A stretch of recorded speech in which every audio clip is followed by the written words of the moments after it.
Orochimaru का सपना था नारुतो यूनिवर्स में मौजूद सभी जत्सूस को मास्टर करना और न्यू जत्सूस बनाना। इसी जुनून में उसने बना डाला एक ऐसा मार्क, कर्स मार्क, जो यूजर को देता है बेशुमार ताकत लेकिन एक कीमत के साथ। यस, तो आज हम बात करेंगे उसी ओरोचिमारू स्टाइल कर्स मार्क की, जो ना सिर्फ ताकत देता है बल्कि बंदे की किस्मत तक बदल देता है। वीडियो थोड़ा छोटा होगा बट मजा वो पूरा आएगा बॉस। फर्स्ट होकागे की सेल्स पर रिसर्च से लेकर हर तरह के फॉरबिडन जुत्सु पर एक्सपेरिमेंट्स तक। ये कहना गलत नहीं होगा कि ओरोचिमारू नारुतो की दुनिया का सबसे ज्यादा इन्फ्लुएंशियल निंजा है। चाहे आप उसे पसंद करो या ना करो, स्नेक मैन ने हर इंपॉर्टेंट चीज में अपनी इन्वॉल्वमेंट दिखाई है, गुड हो या बैड। सीधा कनेक्शन ओरोचिमारू से ही होता है। एनिमे में जो भी बड़ी घटनाएं होती हैं, कहीं ना कहीं पीछे से ओरोचिमारू का ही हाथ होता है।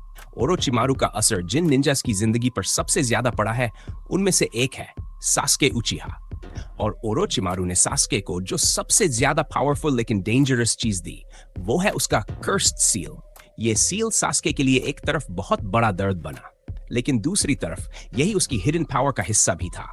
कई मौकों पर इसी ताकत ने सास्के की मदद की और उसे और भी ज्यादा खतरनाक बना दिया। ओरोचिमारू का कर्स्ड सील, जिसे जुइनजुत्सु भी कहा जाता है, दरअसल एक पहले से मौजूद जुत्सु का और भी खतरनाक रूप है।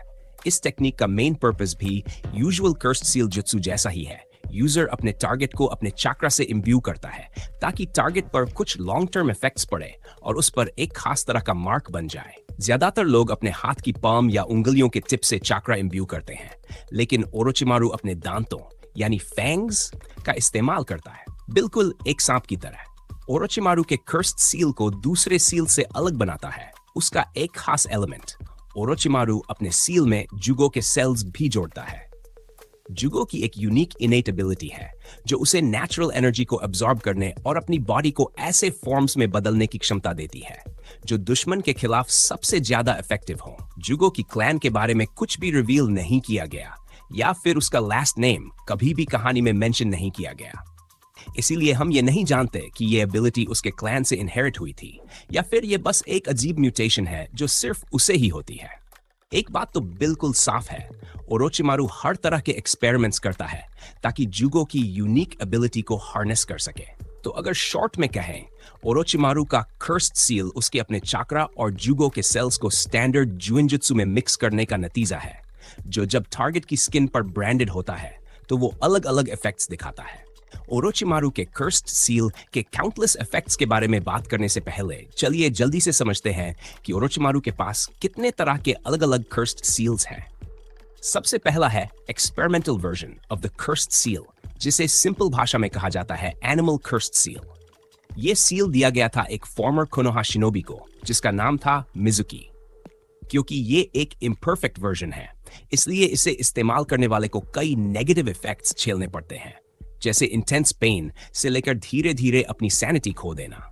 दूसरा सील है एनिमल कर्स्ड सील का नया और improved version.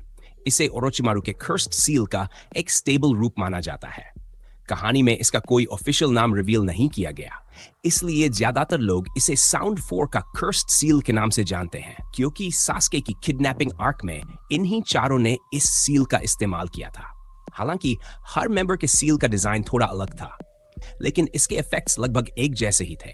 Power boost, transformation और एक डार्क ऑरा जो उन्हें और भी ज्यादा खतरनाक बना देती थी। और आखिर में आता है ओरोचिमारू के कर्स्ड सील का perfected form, cursed seal of haven, जिसे उसने सास्के और आंको को दिया था, और कर्स्ड सील ऑफ अर्थ जो किमिमारो को मिला था। जैसे साउंड 4 के सील्स का डिजाइन अलग था, वैसे ही हेवन और अर्थ सील्स का भी डिजाइन अलग होता है, लेकिन इन दोनों के ओवरऑल इफेक्ट्स काफी हद तक समान होते हैं।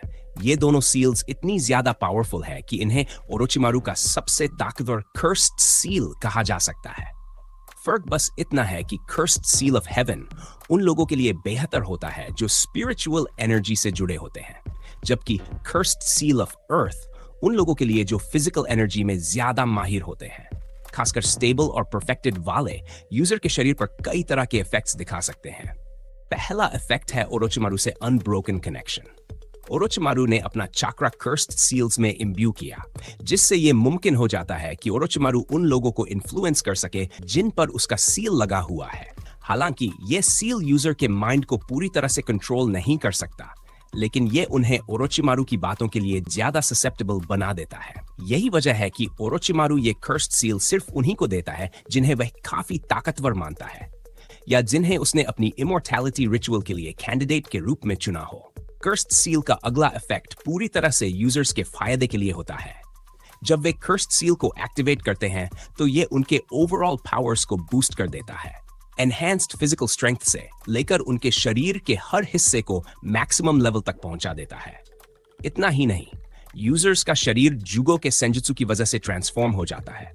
हालांकि इस ट्रांसफॉर्मेशन की ताकत पूरी तरह से यूजर के इनेट चक्रा और एबिलिटी पर निर्भर करती है और इसलिए कुछ लोग दूसरों से ज्यादा ताकतवर होते हैं, भले ही उनके पास एक जैसा कर्स्ड सील क्यों ना हो। कर्स मार्क्स का आखिरी इफेक्ट है ओरोचिमारू के चक्र को एक कंटेनर की तरह काम में लाना। इसका मतलब है कि हर कर्स मार्क में ओरोचिमारू का एक छोटा सा हिस्सा होता है। इसी हिस्से से ओरोचिमारू वापस जिंदा हो सकता है। दरअसल यही तरीका था जिससे Orochimaru fourth great Ninja war के दौरान रिवाइव्ड हुआ था। अगर तुम सच में ओरोचिमारू को मारना चाहते हो तो तुम्हें उन सारे कर्स मार्क्स को नष्ट करना होगा जो उसने अनगिनत लोगों को दिए थे। तो हाँ, कर्स मार्क बिना शक के ओरोचिमारू का सबसे ताकतवर और वर्सेटाइल जुत्सु है। तो ब्रो, वीडियो को यहीं पर एंड करते हैं। अगर तुम्हें वीडियो पसंद आई हो तो एक सब्सक्राइब कर देना।